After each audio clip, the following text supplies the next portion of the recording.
Welcome to the Slop Temple. We pray this video helps. Start with the basics. In this video, I will explain how to cook coffee jelly. First, let's gather our essential ingredients.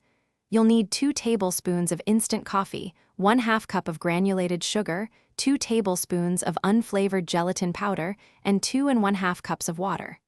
Make sure you also have your measuring tools, a saucepan, and a mold or dish prepared. Selecting a good quality, instant coffee will significantly enhance the final taste of your delicious coffee jelly.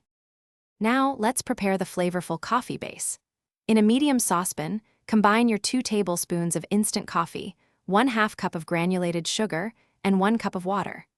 Place the saucepan over medium heat and stir continuously until both the sugar and coffee granules are completely dissolved. It's important not to let the mixture come to a vigorous boil. Simply ensure all the ingredients are well incorporated and the liquid is warm. Next, we'll activate our gelatin. In a separate small bowl, sprinkle 2 tablespoons of unflavored gelatin powder evenly over 1/2 cup of cold water. Let this sit for about 5 minutes to allow the gelatin to bloom.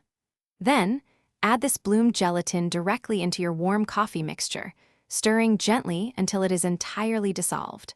Finally, pour the liquid into your desired mold or dish and refrigerate for a minimum of 4 hours, or until perfectly firm. Your delicious coffee jelly is now ready to be enjoyed. Once it's completely firm, carefully cut it into your preferred shapes, whether that's small cubes or elegant strips.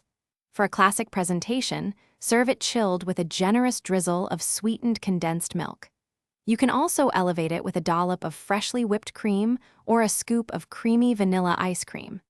This refreshing dessert is perfect for any occasion. Thanks for watching. Consider subscribing if we helped you.